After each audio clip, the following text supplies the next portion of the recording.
Hi, my beautiful brothers and sisters. This is Mary Hernandez with Genesis Kingdom, possibly only part one of this video. Coming into the ending of Genesis. And the title is The Death of Jacob. And the reason why I picked something that was so sad, is because there's a message behind that. So I'm going to read to you. We're in Genesis 49. So it's almost like the last couple verses of the Bible verse of Genesis 49, and it'll go to Genesis 50. So Genesis 49, the death of Jacob. Then he gave them this instructions. He said, I'm about to gather my people, bury me with my fathers in the caves of the field of Ephron and Hidai, the cave in the field of Machpelah, near Mamre, and in Canaan, which Abraham bought along the field as burial places. From Ephron and Hidai, there was Abraham and his wife Sarah were buried, and Isaac and his wife Rebekah were buried. And there I buried Leah. The field and the cave were brought from Hidai's, right?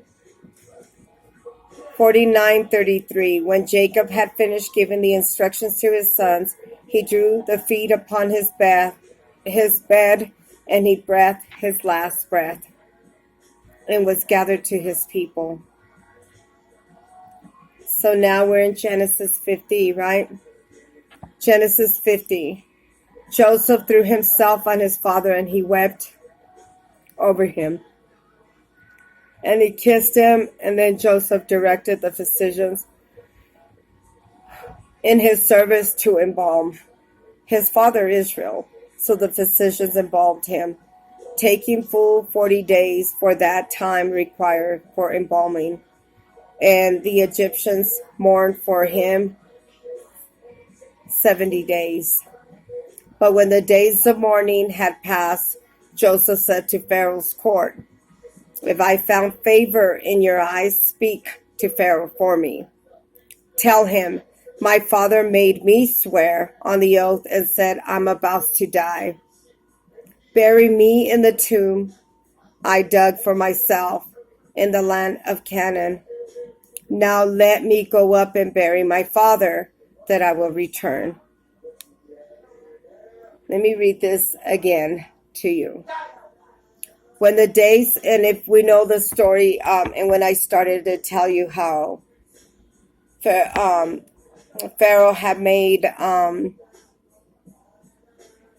Joseph, second in command, right? So he had a lot of pull. He was also still a slave. Remember, he was sold to the Ishmaelites. He was taken in. The wife, Potiphar's wife, lied and ended up getting him in prison. And then from the prison, they used him because he knew how to prophesy dreams. Ended up in the palace where God ended up. But there was a purpose for everything, right? But he was still a slave, And this pretty much speaks, to it. Let me go ahead and read that. Where it says Genesis 50, but Bible verse 4. When the days of mourning passed, Joseph said to Pharaoh's court, if I found favor in your eyes, speak to Pharaoh for me. Tell him, Tell him, my father made me swear on oath, and I said, I'm about to die. Bury me in the tomb that I dug for myself in the land of Canaan. Now let me go up and bury my father, that I will return. Pharaoh said, go up and bury your father, as he made you swear to you to do. So Joseph went up to bury his father. All of Pharaoh's officials accompanied him, and the dignitaries of his court, and the dignitaries of Egyptians. Besides all members of Joseph's household and his brothers, they belonged to him and the father's household. Only there the children of the flocks and the herds and all left in Goshen, the chariots and the horsemen that went up to him in a very large company. And if you remember what I had did, I think it was called Wheels in the Skies Were Journeying, that it talks about the chariots. The chariots are men, you know, in the flesh, gang stalkers, whatever you want to call them. But even as that, as it says, that he asked him, even though I found favor, can I please go and see my dad? You could send your people with me. And I would go, and sure enough, Pharaoh did. You know, you already been free, and you are free indeed, okay? You've been freed when you left the land of Egypt. And as we know in Judges, it tells you that you keep selling yourself when you go play harlot. For the men that were also men harlots, and as well as for the women that were playing harlots, or having 2, 3, 4, 5, 10 wives. That was not supposed to. Never once does it ever say that in Moses' law. So why the Pharisees or the Scrabies or the Sadducees, whatever, they say, oh, in Moses' law, our God's law, our Father, our Creator of the heaven and earth, that once does it not say you could have 2, 3, 4, 5 wives. Why do you think in the commandment says no adultery, no idlers, no whoremongers? Everything is specific in there. No stealing, no killing, no murdering, no idols. Love your Father Jehovah, the Creator of the ends of the earth, our Mother God. No one else. Have no other idols. Nothing. Don't covet your neighbor's wife. Do not testify false witness against the brethren. But he still had to ask because he was still in slavery. Now you've been set free. The only one that keeps you in bondage and in slavery, it's you. Because you keep going back to the beast system, the way of the world that made it look like the Ten Commandments said this. The Ten Commandments never said that. The Ten Commandments never said bow down to a king. You show respect, but you show respect to somebody that's a janitor. You show respect to somebody that's a household wife or a husband. You know, you show respect. There's a difference that you show respect to your significant other other than saying, I bow down to you. You are my king. You are my Lord. You are my Savior. We only do that to the Most High God. Nowhere in there tells you no idols. So what makes you think you're okay to bow down to some man and see him as he is God? Yes, we respect them if they're chosen, but still have mutual respect. It's still mutual respect for anybody that you're supposed to have. But that got lost along the way, along with respect, morals, and values. You know, they always try to say the woman this, and you see the accuser. They're just like the accuser because they like to remind you of the past. They say, I'm sorry. You know what? I believe it was a story that talked about this lady that tells this man, oh, you really are a man of God. And he says, I am. He says, well, then will you please ask him, what sin of mine does he remember the most? And he said, I will ask him. So the man comes back in the presence of the lady, and that lady says, okay, what did my father say? What did our God say? He said none. He said none. Because he forgave you already. You know, you're the one that stays stuck in condemnation of that. Because the world, and even world leaders, people in the pulpit, love to remind somebody of their past. No, the remote.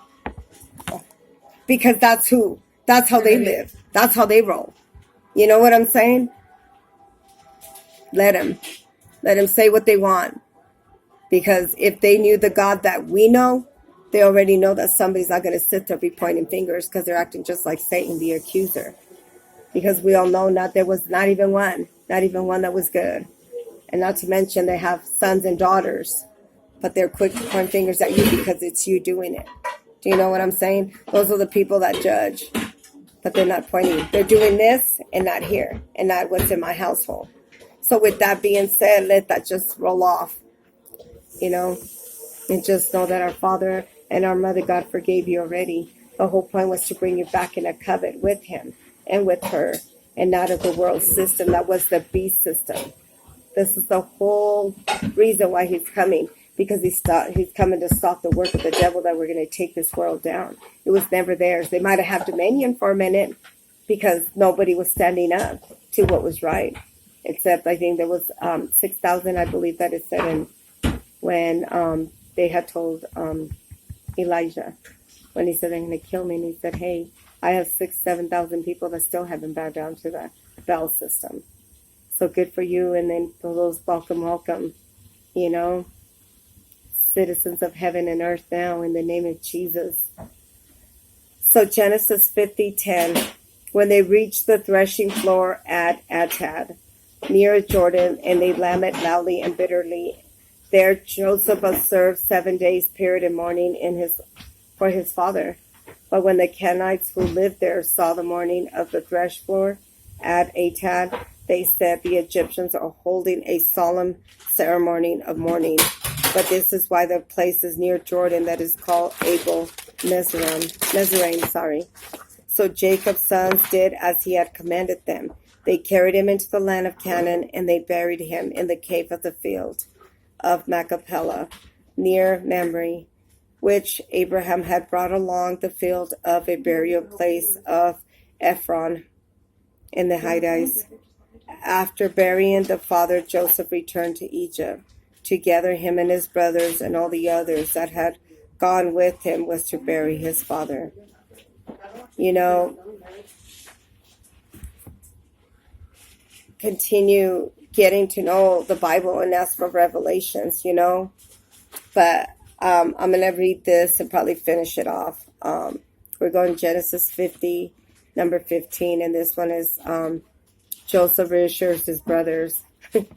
Because remember, they thought maybe, according to this passage, is what I think, that the brothers were like, well, shoot, Dad is gone. Like, now, he's like second in command out there. I see that they put a whole fucking pizza box in here. Oh, shit. No sense. It's like saying, we're cut, like we're doomed, okay? Let me read it to you. Genesis 50:15. When Joseph's brothers saw that the father was dead, they said, what if Joseph holds a grudge against us and pays us back for all the wrongs that we did to him? So they sent the word out to Joseph saying, your father left us these instructions before he died. This is what you are to say to Joseph. I ask you to forgive your brothers the sins and the wrongs that they committed in treating you so badly. Now please forgive the sins of the servants and the God of your father. When their message came to him, Joseph wept. Wow. You know what I'm saying? His brothers then came and threw themselves down before him.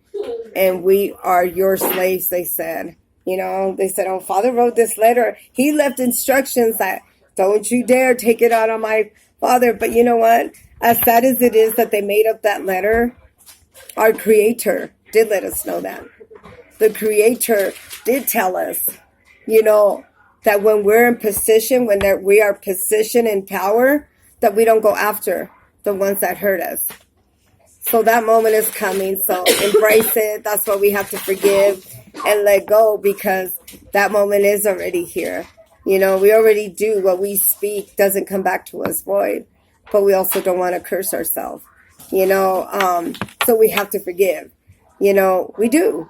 I don't know. I speak for myself. I should have anger for what was done to me in this journey. I should hate. I should be bitter. I should have lost it. And yet I didn't, but because he humbled me before I started my walk. And because of that humble is why I could pray for those that prosecute me. And as you see, they're still doing it. They're still doing it because they know what God is about to do for me and my family and for you is great, better than what they stopped me from. They thought I would have settled for in that world. Imagine if I would have settled. Huge mistake for me. But he had other plans for me, you know, and we are here at the moment, you know, and this is exactly what the brothers had said. But with that being said, hey, let's keep it real. God also wants us to forgive, you know, the people that did us wrong. You know, like in the case with Joseph, you heard that the brothers, you know, had remorseful and they came back and they said, sorry, my family members didn't. My families were still trying to attack me all along this way and still at it, you know. But it didn't stop my destiny. It would have stopped it if I would have fought evil with evil. Don't fight evil with evil. They're not worth it. They're not worth the position that you're already in and what you got chosen to do. Because they feel that small. But yet they try to make you feel that small. But yeah, you know you're not, because you're being the bigger, better person where you could. You're an authority. He was an authority. And here's Joseph's answer. He said, but Joseph said to them, because he said, now we're going to be your slaves, right? But Joseph said to them, don't be afraid. He said, am I in the place of God, that you intended to harm me, but God intended it for good, to accomplish what is now being done in the saving of many lives. So don't be afraid. Thank you, baby. He said, don't be afraid, for you are the children. And he has reassured you. Thank you. And he has reassured them as he spoke kindly to them. And that's how I could say it. My words are being heard, and I know they are. And I could honestly say it and mean it, and not have like bitterness behind me, like, yeah, you know. And I thank my Father. And I always said it had to do with the humble, because he had humbled me. If he hadn't humbled me, the person that I was before, I probably would have reacted a fool just like they did. I would have been fools just like them, you know. But he didn't. You know, now I'm going to close it up with Genesis 50, which is 22. And now, and this is the most important point that I want to get to you. It says the death of Joseph.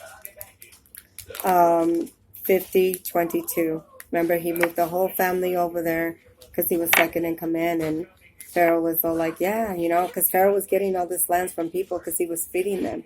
But that land all belonged to God's children. It belonged to Joseph, belongs to his children, belonged to mine, belongs to them. But since we were still in slavery, we're selling ourselves to them. And we're kept in captivity. That's what you're doing.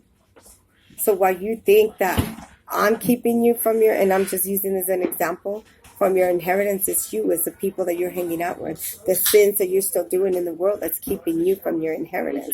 And keeps you in slavery when you belong up here. And yet you're settling for down there. With the lowest of the lowest. Those are the people that the pit of hell that he made for the demonic world was under the sea. He made the first, the second, and the third heaven. He didn't make it for you. Now it says the death of Joseph. Joseph stayed in Egypt along with his father's family. He lived 110. He saw the third generations of Ephraim's children, also the children of Mechir, the son of Manasseh, and also he placed the birth of Joseph on Joseph's knees. Then Joseph said to his brothers, I'm about to die, but it says God will surely come to your aid and take you up out of the land, in the land that he had promised of the oath to Abraham, Isaac, and Jacob. See, he still hadn't made it to the promised land. You know what I'm saying? But he's saying God is going to come and get you and still get you there. Do you see how it was all being passed down? And all this on this journey out there, you guys were getting lost into slavery because you were going back to the sinful world. It starts all the way from Genesis. And here we are in Revelation time. And still, Mother God and Father God is still telling them about me. Tell them, preach to them the truth, what the Bible says, not what the world's telling them, not even your husband that you bow down to, the Baal system, the man on the pulpit saying they know the world by wisdom, you not God, because if they did, they would be preaching you the truth, and that's deliverance, that it was a woman's covet, not a man, and that you don't need to be bowing down to no man. Yes, you respect your husband. Yes, you respect your wife, but you don't bow down to them. They have to have that mutual respect for you. No adultery in their part too. Not just they get a free pass and you get put in a lake of fire. You get put through the fire too. It goes both ways. There ain't no favoritism in this world. Sin is sin. Don't let them fool you. Don't let them make you feel less than, because they feel that way because it's your birthright. So they feel this small because they're all like, man, we've been telling the whole world that we're kings, that we were chosen. They were never chosen. It was you. And while they lie to you and keep you down there, you stay down there. But you didn't have nobody to tell you that because nobody took the time to read the Bible and really know the Bible, what they had tainted and really says in there, opposed to what they want you to believe they says. And this is the job of his daughter. This is the job of his son to preach the truth. So it really delivers you and delivers the world out of the hands of Satan and into a covenant back to our creator of heaven and earth. Then he said, and Joseph made the Israelites swear on the oath that God will surely come to your aid, and you must carry my bones off from this place. So Joseph died at the age of 110. After they embalmed him, he was placed in the coffin in Egypt. Now, in Genesis 50, it's pretty much done. It goes to, it starts in Exodus 1. I was going to try to jump in there, but real quick, in Exodus 1, it really talks about the generations of Joseph. You know how it started with Abraham, Isaac, and Jacob. And now it's Joseph, so it's going down. Real quickly, I'm going to cheat a little, and I'm going to jump into Exodus, which it talks about when Pharaoh was no longer there, the sons of Pharaoh took over. You had Joseph's offset that was living in that land. But the other people didn't know Joseph. Who's Joseph? Who are you? All we know that you're mightier than us, and it says it in there. All we know that you're mightier than us. Why would we want you in here? This is it. They kicked them out of their own land again. All Genesis tells you they've been doing that to your ancestors, to my ancestors, and still doing that now until now. Why do you think God's coming is? And using his children to bring you back to your inheritance, to bring you back into states, cities, and vineyards that belong to you, your children. That you don't have to sit there and go and ask if you can stay on land. It is your land, yours and your children's. And this is the awakening to bring you back. And all you have to do is follow the 10 Commandments and not sin of the world. And what? Mom does all this for you? Father does this all for you? Yes. What you've been waiting for. The land flowing with milk and honey that you've been keeping yourself because you're believing that beast system, the man system, that man is God, that a king is going to come and rescue you. You're going to rescue you by stop living in the sinful world. You men and you women, you kings and you queens, and also this world, from this demonic world. And this is what it's telling you what to do. And those sons said, hey, they kicked him out. And here they are, back again. When all you have to do is come back in a covenant. And he said, I will move you. You might not think so. He has moved me. You know, and we think like, how are we going to do this? Don't get me wrong. I actually said it, and then I would shut my mouth up because I trust he knows how. Because the way he moved me this last time, I was like, I had totally did not expect it. Like totally blew my mind. And he will me. But it was like the most happiest revelation because he brought me back around my kids. And I hadn't seen them in a minute. And I terribly miss them. You know? So with that being said, this is just to wake you up, children. Wake you up and brings you back into deliverance. For you. For your children. For your children's children. You know, this is it. Don't wait. You know, you might get saved if you decide not to do it God's way. You're still going to get saved, but you're not going to get the rewards. Because you're going to see somebody else living in the States saying, and then I say, man, shoot, dude, if I would have just stayed away from that sinful world, we wouldn't be struggling, living paycheck to paycheck or paying for this house or lands that it's already yours. That got taken away. Come on. And he's making it that easy, and we don't even deserve that. We don't deserve shit. I don't deserve shit. The fact that I got a second chance at life to serve him, that's a reward to me. The fact that my kids are still alive, are a reward to me. And a chance to come and tell you a testimony that the Lord and Savior, the creator of the ends of the earth, loves you and wants you to come back in a covenant, loves this world so much that has come to stop the worry. The new world order thought they were going to end your life, was going to end my life. And they said, I don't think so. Those are my children. And he decided to make the Gentiles a part of it. It's a difference.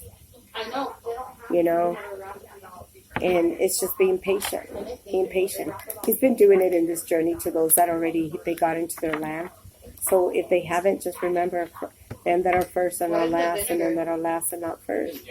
You know, he rewarded Ishmael. You read it. He didn't say, I'm not going to, do not Ishmael. Like I prayed that Ishmael's still family. You know, he could clean up his bloodline. He could clean up that bloodline. It doesn't have to be mixed with the pagan world. His mom could save herself too. It's on her. That darkness of that world is going to end. That pagan world, the witchcraft, all that. He's cleaning the bloodline. He's cleaning the bloodline. He cannot be mixed with the pagan world. He cannot go marry somebody in a pagan world, men or women. You know, snipping it, cleaning the whole tree of life. You know, you're worth it. My family's worth it.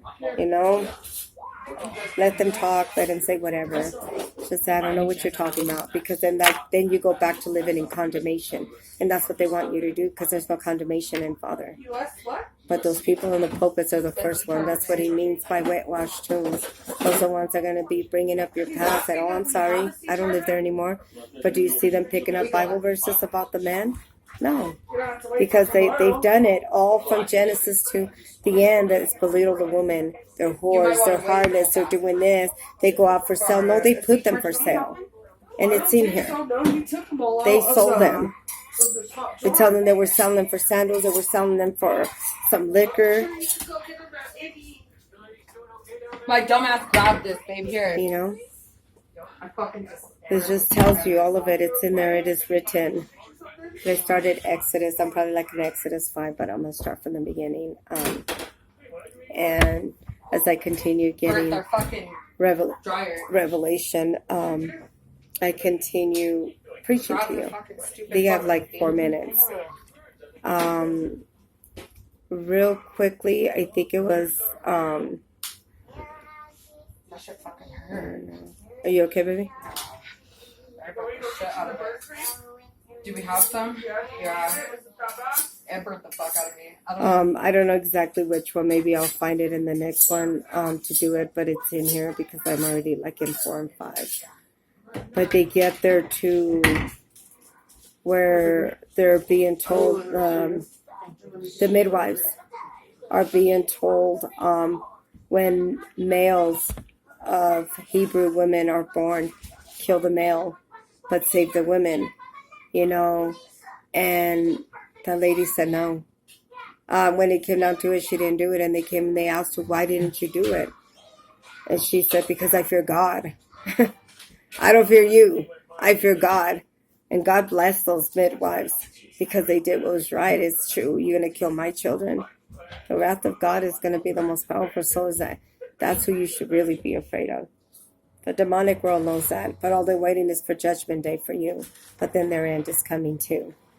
You know, it's only for the ones that want to believe that beast system and think that they care about you. They don't care. You read it all over again. You read it all in Judges. They were treating you bad, and the minute that God delivered you, you got into another little town, and then you went and played harlots with them. Men and women. You know, you got to stop that. You know, ask Him for help to deliver you from whatever addiction, because addiction's anything. Anything. And say, you know, save me. I wanna forgive. Help me for my unforgiveness. Help me unforgive. Help me to forgive. Help me for my unbelief. You know, help me grow in a relationship with you. Help me with my spiritual gifts. You know, but just know that my Father loves you. I love you with the love of the Lord. And continue running your race, and then just know that God is amazing, and we're all going to see His goodness, you know. Just continue hanging in there. I know myself, I get like that. I get anxious is the word for it. And we want it now, you know. But we just know that everything is in His timing. But I can't wait till it does. But just know you that stay shalom, shalom. And know that when heaven started, heaven will finish and hell will never prevail. I'll post out the Bible verses and maybe something that you could go back through and just read and embrace it and learn and, dig in there. Dig ditches, dig